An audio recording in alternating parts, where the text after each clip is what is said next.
चलिए तो शुरू करते हैं। अब तो हम लोग डिस्कस कर रहे थे मैमो, ठीक है। सो अगेन रिपीट कर लेते हैं। रिकॉर्डिंग हमारा ऑन है, यस।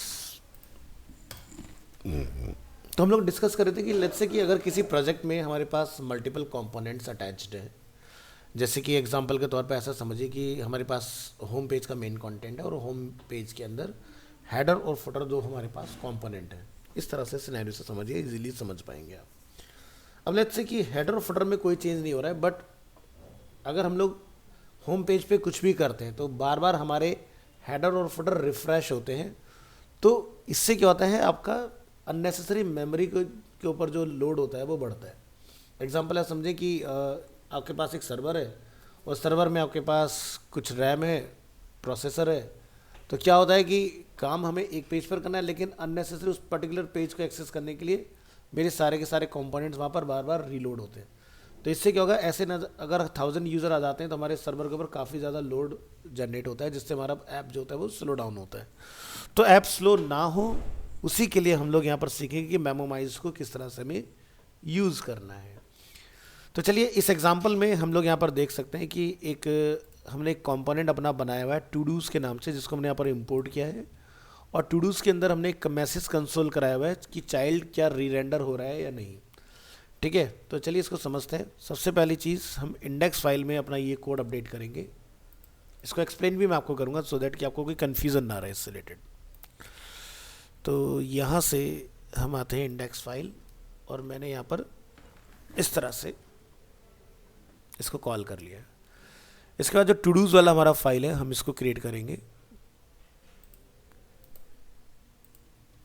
todos.js, और इस फाइल में हम यहाँ पर टू डूज़ को बना के सेव कर लेते हैं इस तरह से। ठीक है, तो ये चीज़। तो देखिए टू डूज़ का जो कंपोनेंट है, वहाँ पर हमने एक फंक्शन बनाया अपना टू डूज़ के नाम से, और पैरामीटर में हमने टू डूज़ को पास किया। अब ये टू डूज़ जो हमने यहाँ पर एक्सप्रेशन में यहाँ लिखा है, ये बेसिकली आ कहाँ से रहा है, ये टू डूज़ देखो आपका यहाँ से आ रहा है। ठीक है, हमने टू डूज़ कंपोनेंट में इसको पास किया हुआ है। और ये जो टू डूज़ हमने यहाँ पास किया, ये कहाँ से आ रहा है, ये हमारा ऊपर से आ रहा है, ये हमने स्टेट पास की हुई है।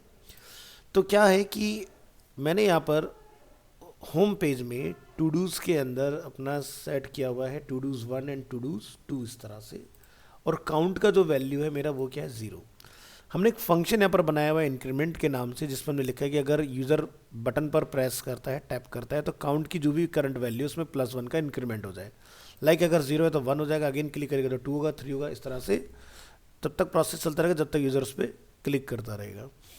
तो हमने रिटर्न कराया यहाँ से अपने डिव एलिमेंट के अंदर काउंट, तो काउंट की वैल्यू है 0, तो यहाँ पर डिफ़ॉल्ट आपको 0 आएगा। जैसे बटन पर क्लिक करेंगे इंक्रीमेंट, तो +1 का उस एग्जिस्टिंग नंबर में एड ऑन होगा।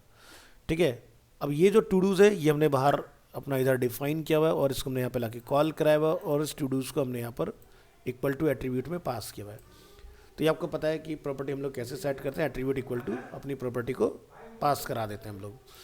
ठीक है, तो यहाँ पर हमने इसको इधर माउंट किया हुआ है, ये आप देख सकते हो। ठीक है, कि डेटा इंडेक्स फाइल से टू डूज़ के अंदर अपडेट होगा, और जो भी मेरी टू डूज़ की वैल्यू है, जैसे to dos 1 and to dos 2, उसको मैंने मैप मेथड के थ्रू यहाँ पर डिफाइन किया हुआ है। तो ये डेटा मेरा टू डूज़ में प्रिंट होगा जो हमने यहाँ पर डिफाइन किया है। बट अभी हमने जो लॉजिक लिखा है उसमें क्या है कि जब बटन पर टैप होगा तो मेरा इंक्रीमेंट फंक्शन जो है वो बेसिकली अपडेट होगा। तो टू डूज़ में तो कोई हम लोग लॉजिक लगा नहीं रहे कि टू डूज़ के अंदर वैल्यू टू डूज़ 2 के बाद में 3 हो जाए या 4 हो जाए।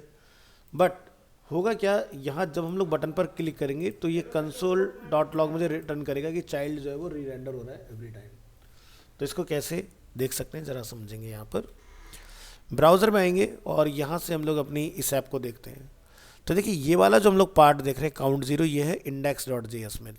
ठीक है, नोटिस करें यहाँ पर ध्यान से, दिस इज़ अ index.js। और HR से ऊपर का जो पार्ट है वो है टू डूज़ कॉम्पोनेंट, यानी कि यहाँ पर कंसोल ओपन करेंगे, यहाँ पर आप नोटिस करेंगे चाइल्ड रेंडर लिखा हुआ आ रहा है।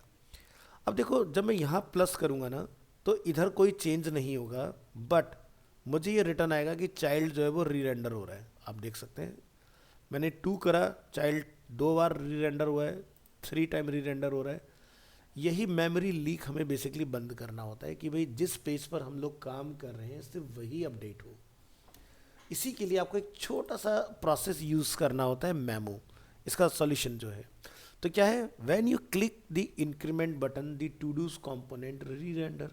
सो if this component was complex, अगर मान लीजिए इसमें बहुत बड़ा कोई लॉजिक लगा हुआ है, इसमें लूप्स चल रहे हैं, मेथड्स हैं इसके अंदर, तो it can cause performance issue, यानी कि आपका परफॉर्मेंस स्लो डाउन होगा ही होगा। तो इसको फिक्स कैसे करेंगे? To fix this we can use memo. Use memo to keep the to dos component from needlessly rerendering. ज़रूरत नहीं है तो री रेंडर ना हो, सिक्योर करने के लिए हम लोग यूज़ करेंगे। तो हमने क्या करना है, इंडेक्स फाइल में कोई चेंज नहीं करना है, इंडेक्स हमारा एज इट इज़ ही रहेगा। हमने सिर्फ wrap the to dos component and export in memo, यानी कि हम टू डूज के अंदर एक इंपोर्ट करेंगे मेमो फ्रॉम रिएक्ट, और टू डूज को एक्सपोर्ट करेंगे मेमो के अंदर डिफाइन करके, इस तरह से। तो इतना करने मात्र से आपका जो ये स्लो डाउन का प्रोसेस है ये खत्म हो जाएगा। हमने यहाँ पर मेमो को कॉल किया और मेमो के अंदर उसको एक्सपोर्ट कर दिया टू डूज को। अब हम लोग जब ब्राउज़र में आके यहाँ पर रिफ़्रेश करेंगे तो अब आप नोटिस करेंगे जब मैं +1 करूँगा, अब की बार चाइल्ड मेरा री रेंडर नहीं होना चाहिए। अब आप देख सकते हैं ये नीडलेसली अपडेट नहीं हो रहा है हमारा। तो मेमो को हम लोग आगे चल के और वास्ट लेवल पर समझेंगे, अभी जस्ट मेमो को हमने समझा था किस तरह से वर्क करता है। ठीक है, नेक्स्ट टॉपिक पर आते हैं। इसके बाद नेक्स्ट टॉपिक है आपका CSS में स्टाइलिंग, कि स्टाइल हम लोग किस तरह से कर सकते हैं। तो जैसे कि आप लोग CSS पढ़ के आए हो तो उसमें 3 तरह की स्टाइलिंग होती है, इंटरनल, एक्सटर्नल और इनलाइन। यहाँ पर आपको मिलेगा inline, CSS style sheets and CSS module. One by one समझेंगे किस तरह से काम करते हैं। So there are many ways to style React. With CSS, we will take a closer look at 3 common ways: inline styling, CSS style sheets, and CSS module. चलिए, let's discuss with inline styling. To style an element with the inline style attribute, the value must be a JavaScript object. तो क्या करना होगा, आपको लिखना है style attribute, आपको object बनाने के लिए एक्सप्रेशन लगाना है, उसके बाद यहाँ पर कलर्स रेड, इसके लिए भी आपने अगेन एक्सप्रेशन का यूज़ करना। अब हम लोग ये 2 बार क्यों डिफाइन कर रहे हैं, इसका एक्सप्लेनेशन यहाँ नीचे अवेलेबल है। In JSX, JavaScript expressions are written inside curly braces, and since JavaScript objects also use curly braces, the styling in the example verb is written inside 2 sets of curly braces. ठीक है, तो पहला तो हो गया कि यहाँ पर हमें JavaScript ऑब्जेक्ट के लिए इसको लगाया, दूसरा JavaScript का एक्सप्रेशन भी जो होता है वो कर्ली ब्रेसेस में लिखा जाता है। दैट्स वाई यहाँ पर 2 टाइम्स आप कर्ली ब्रेसेस देख रहे हैं। चलिए हम इस हेडर को रेंडर करके देखेंगे कि क्या ये हमारे लिए काम करता है कि नहीं। सो यहाँ आएंगे, हम इस एंटायर पार्ट को रिप्लेस करेंगे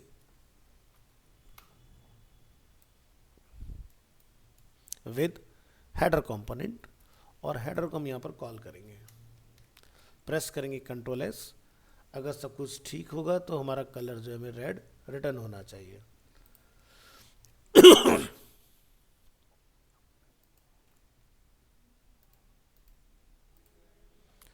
आप यहाँ देखेंगे हमारा कलर रेड हो चुका है।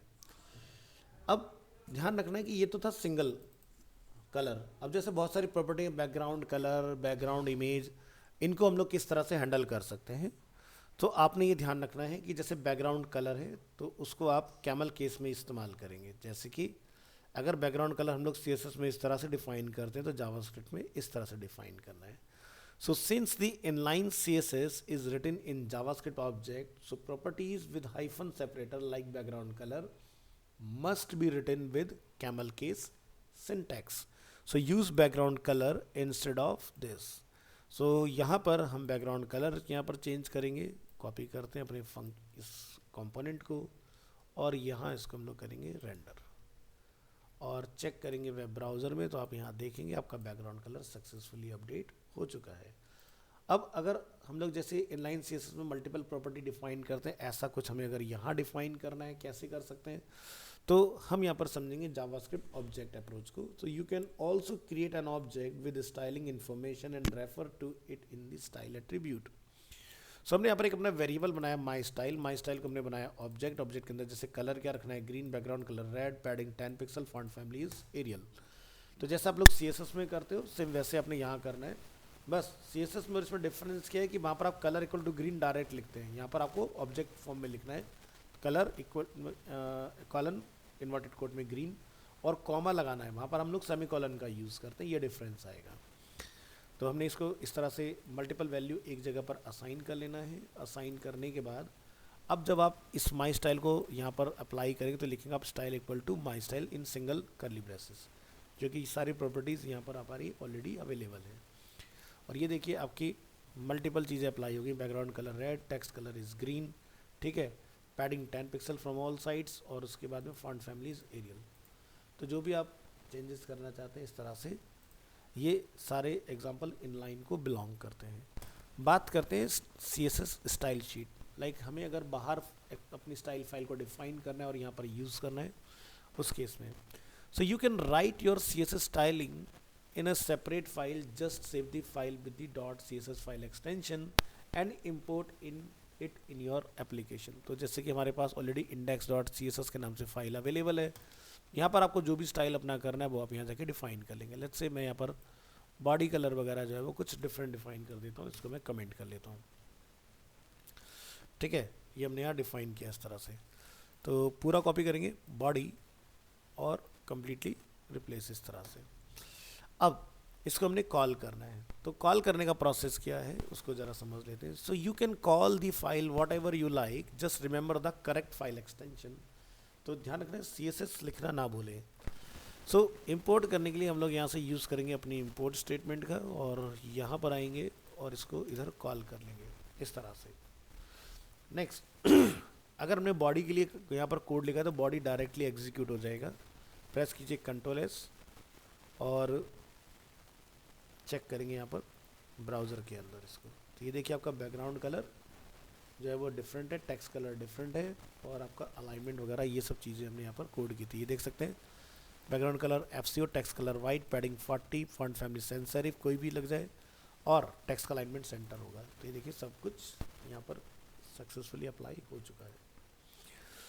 सो थर्ड मेथड हमारे पास आता है CSS मॉड्यूल। मॉड्यूल की जब बात आती है तो हम लोग फाइल का नेम जो भी आप रखना चाहते हैं .module.css हम लोग डिफाइन करते हैं। So another way of adding styles to your application is to use CSS module. CSS modules are convenient for components that are placed in separate files. The CSS inside a module is available only for the component that imported it, and you do not have to worry about name conflicts। ठीक है, तो जैसे आप अगर आप कोई file बना रहे हैं CSS का, तो आपको जो फाइल का नेम है, ठीक है, और उसके अंदर जो क्लास हम लोग बना रहे हैं उसका बड़ा ध्यान रखना होता है। तो यहाँ पर आपको सिर्फ फाइल के नेम पर ध्यान देना है, उसके अंदर की क्लास आप जो मर्जी बनाए, चाहे दोनों CSS फाइल के अंदर। फिर से लाइट चली गई है, शिट, मुझे अगेन रिकॉर्डिंग को सेव करना पड़ेगा।